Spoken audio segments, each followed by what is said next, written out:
the adverse effects manganese has on the brain. You know how many people done killed somebody because they was drunk off malt liquor. In California, they drank malt liquor like, water. 40 ounces still, 2023, they still in California drinking 40 ounces of malt liquor in parts of New York too.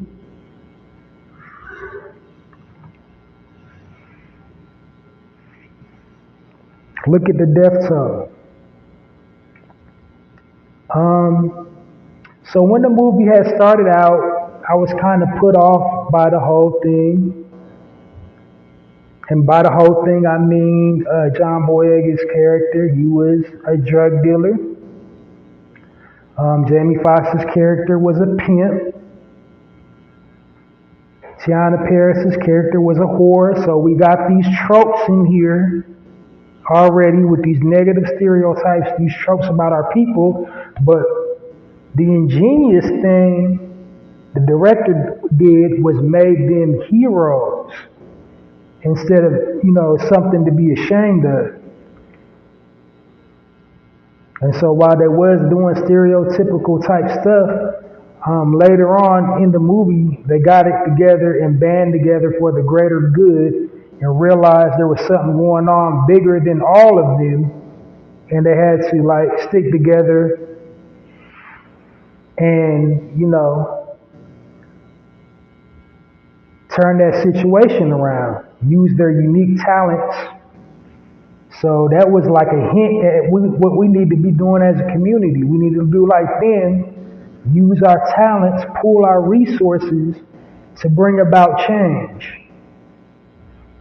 We have to there was a metaphor on top of a metaphor on top of a metaphor in that movie. We gotta take this system apart brick by brick, dismantle it with unity. They was using their individual skill sets to, take down the system.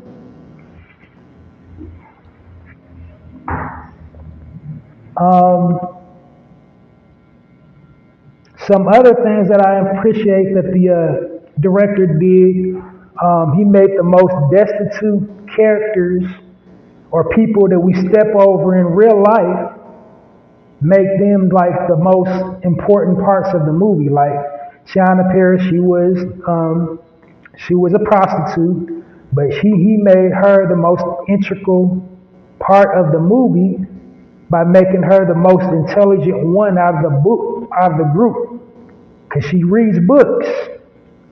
So she was highly knowledgeable, and she wasn't easily duped, and she didn't, she's well, ain't nothing, her character was there's nothing out of the realm of possibility. So I'm going to be open-minded about, this situation. There was another character in here. It didn't say his name, but he's a famous actor. He played just the corner store drunk. He was one of the most wisest persons in the movie. And that's usually how it is in real life. We overlook or dismiss something a crackhead would say, or dismiss something an alcoholic would say to us, because, they're addicted to alcohol and addicted to drugs, but we don't know where they've been at in their life, what intellectual plane they're on. We don't want to engage them. We'll just quickly dismiss something an alcoholic says to us, or something a heroin junkie or a crackhead would say to us. But really, he was the wisest person in there. He had the most insight. And then when you peel back the onion layers, a lot of our people in the Liberation Army, in the Black Panthers, they later succumbed to drugs. But just because they was drug addicts, we can't strip them of everything they did for us. Even, Tupac said, even as a crack fiend mama, you still always was a black queen mama in his songs about the late Authentic Shakur. So that's another thing we got to overcome as a people. Stop counting people out just because they fell down, they took a little tumble. They're battling with drugs, they're battling with alcohol. We got to quit counting them out. And then just a little sidebar I want to make right quick. Kind of in this movie, like in real life, like everybody knows, like our greats that went, Whitney Houston, DMX, like within our community, people are still living in the entertainment industry. Bobby Brown, like, do you think they're the only crackheads in Hollywood? Like, crack cocaine is not an introverted drug. That's the reason why it wasn't nobody reaching out to DMX, because they was doing it with him. So, like, probably some of your favorite rappers, you know, they was probably doing it with him. There's probably like people doing it with Bobby who are still alive. And Bobby just don't want to bust nobody out, but Bobby probably can bust a whole lot of people out.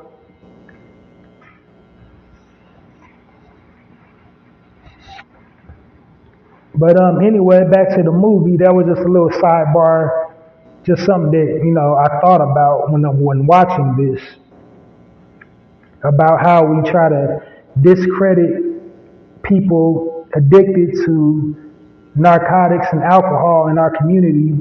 We count them out and look at them as less than, and automatically don't want to hear nothing they got to say. Like, they can't teach you nothing. You can't learn from them. Now, me, myself, personally, I listen to anybody. I think everybody got some degree of knowledge. There are some people that say stupid-ish and do stupid-ish, but I know, from my perspective, everybody has some degree of knowledge, and it behoove you to at least, like, listen to somebody.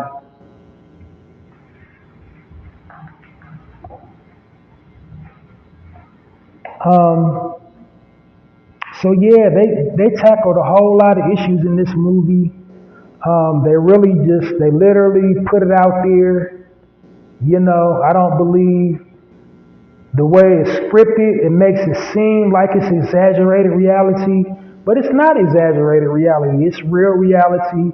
Them folks is really doing all these things to our people as depicted in that movie. You know, they're dramatizing it and throwing in the humor. Got Jamie Foxx in there to make you fall out laughing. But they're really like doing these social experiments to us. And like, that's another reason why Hollyweird is Hollyweird. They call Hollywood Hollyweird. You want to be normal all your life, then become a celebrity, then you all of a sudden become weird. All of a sudden become weird because you all of a sudden around all these weirdos.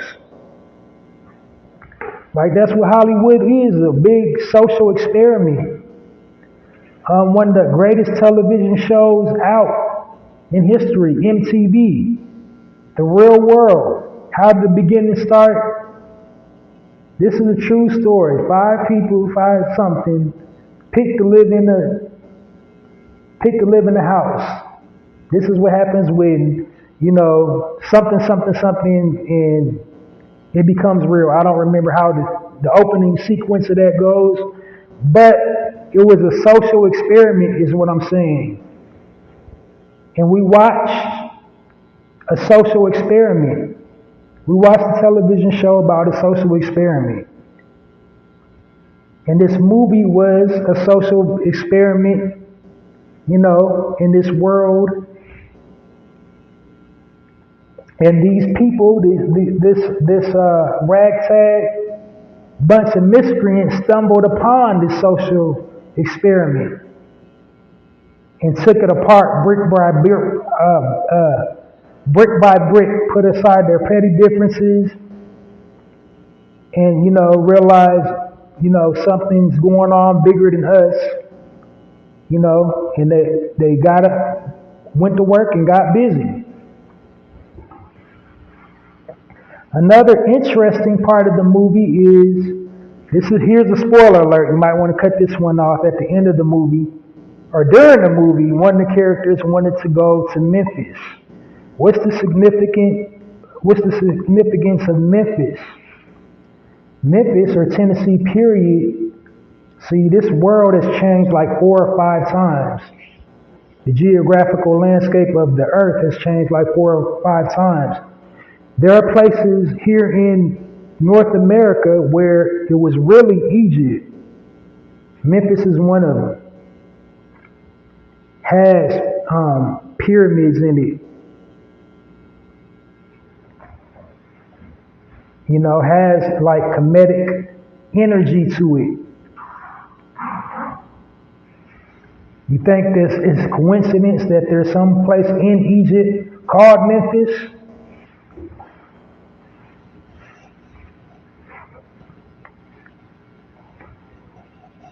But one of the characters wanted to go, the smartest character in the movie, that was her, like life goal. I want to get out of here. I want to get out of the trap. I want to go to Memphis. And then later on, towards the end of the movie, all the other characters are like, that is a good idea. I want to go to Memphis too. Why they want to go to Memphis? What's in Memphis?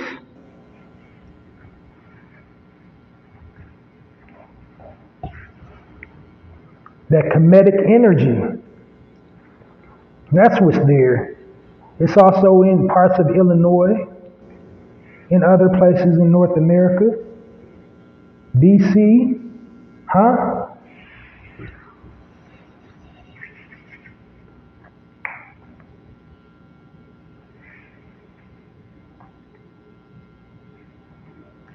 Places in Atlanta.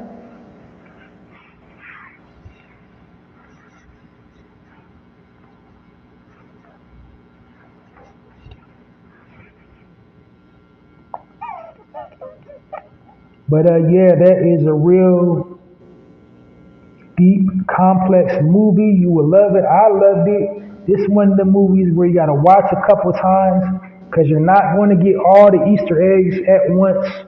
I didn't. I'm going to watch it a couple more times.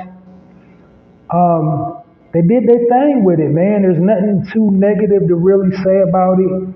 Like I said, my initial gripe was, a prostitute, a pimp, and a drug dealer, but he made them the most noble, like the most destitute people in our community. The director took and made them the most noble people in our community, the ones that led us to salvation.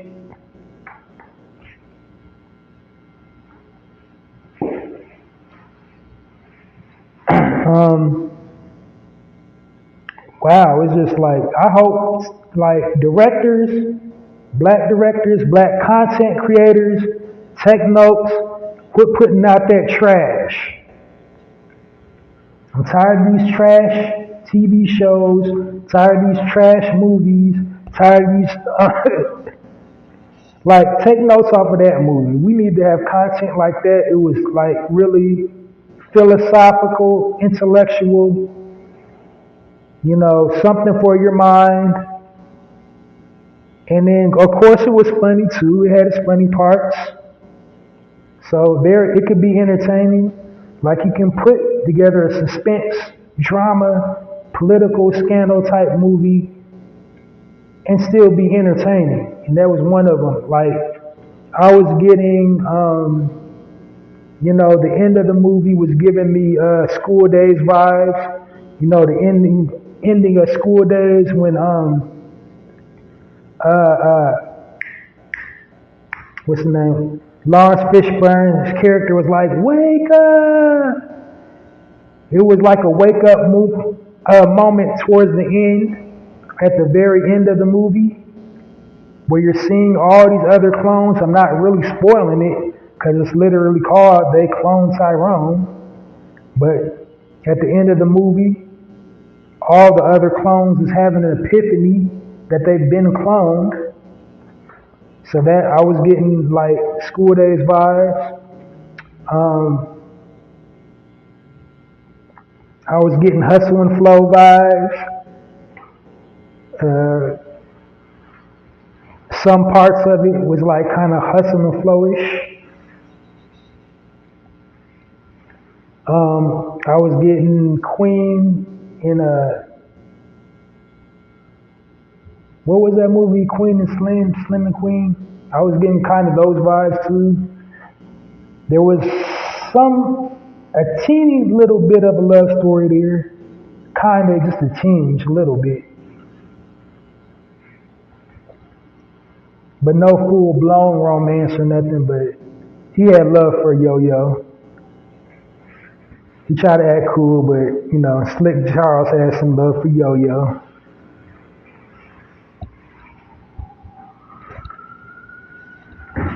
But that's a movie, man. It's an instant hood classic. It's goated already. Do yourself a tremendous favor and check that movie out. Support. Like, we need to see more movies like that. Cause I'm sick and tired of this like trash they've been putting out.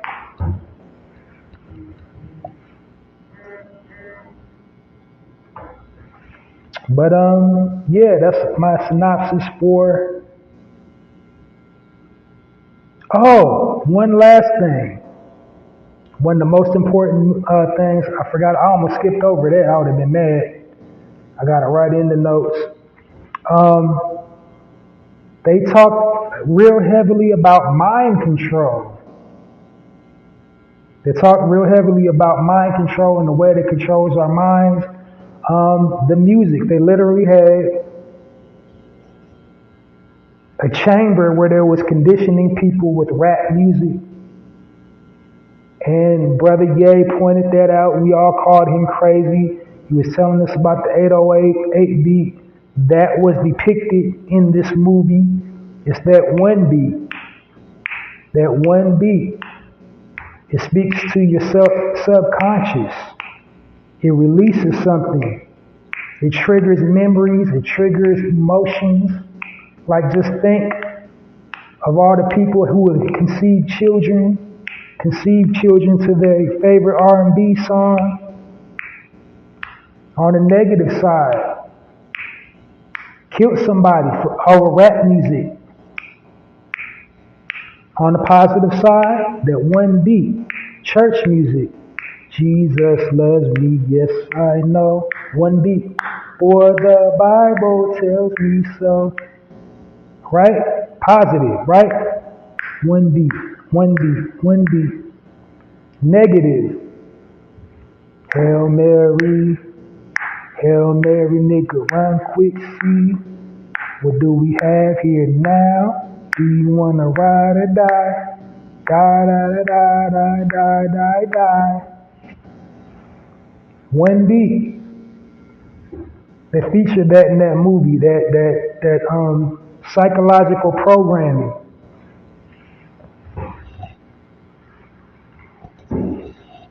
They also showcase and highlight what they're doing with cosmetics. At one point, they had kidnapped Tiana Paris's character and was relaxing her hair. She wore her hair natural in that movie. They kidnapped her and was relaxing her hair with chemicals to induce, to implant suggestions into her psyche. And this can happen in real life. And it has happened in real life. Matter of fact, with the psychological programming and conditioning, there was a black boy. And he was online talking to a grown woman on this like a cam site. And this cam model, she was getting naked, he was getting naked. And then next thing you know, she starts sending him text messages, telling him, to do stuff. She was sending him nudes, he was sending her nudes. And then the next thing you know, his parents come home, find him on the ground dead. They know all this stuff because they went through his search history in his computer and in his phone. So what is, I'm gonna have to look it up right quick, but it did happen. Like, it's real, it wasn't cat.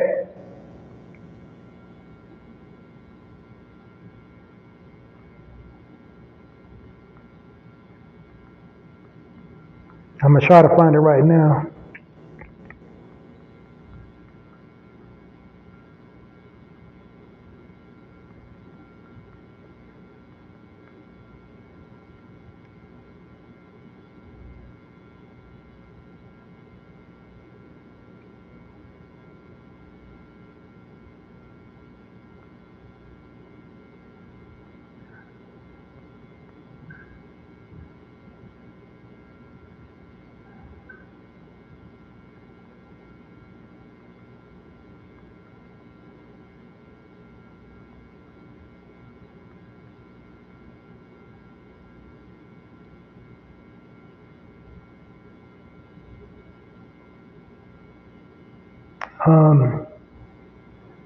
I started to write down his name. I'm gonna probably try to find it again. If I run across a video again, I'm gonna save it and then put the names out. But this was actually factually did happen. They had a GoFundMe and everything. It came up in my feed. I think I was on the gram or something like that. But it was real.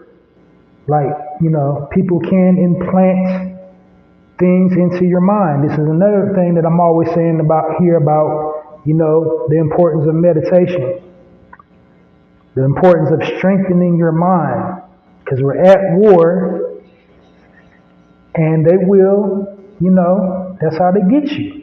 They implant things in your mind.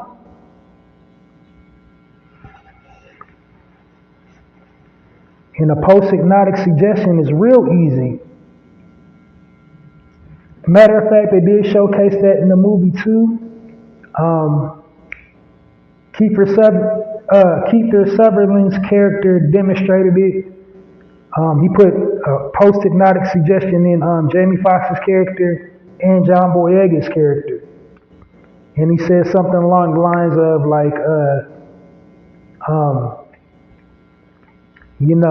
candy bars or something. And then they followed up with it triggered something. And so that made me think of all these hip hop deaths. When we just don't know why and we always dismiss it as, it's hood politics. It's just hood politics. It's niggas killing niggas. It's some gangbang shit. It's just them dumb gangbangers.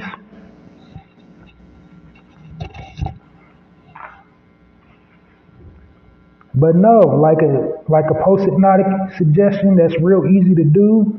It can be as subtle as a whisper. Hi, how you doing? It could be a sound, a snap. Real easy to do. If your mind isn't conditioned. If you have a conditioned mind, it's a little bit more difficult. That's why meditation is so important. You can really seduce somebody really easily. You can project your thoughts.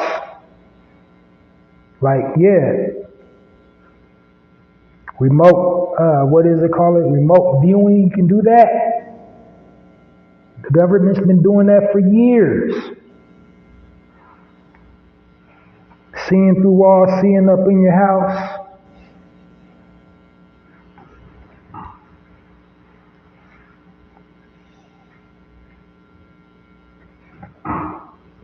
But definitely this movie is that deal. I'm not gassing, I'm not capping. Really go check it out. The first time you watch it, just enjoy yourself, get your popcorn and chill out. Second time you watch it, get your notepad ready to start, dissecting all these Easter eggs in this movie. And that's what I did. That's what I'm going to do and do again because there's so many gems in that movie. You're not going to want to miss it. It applies to real life, and that's what these demonic, monstrous devils do to us in real life.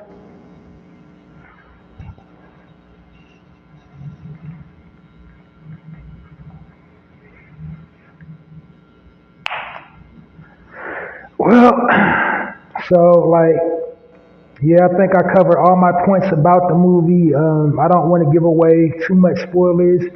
Just really go see it.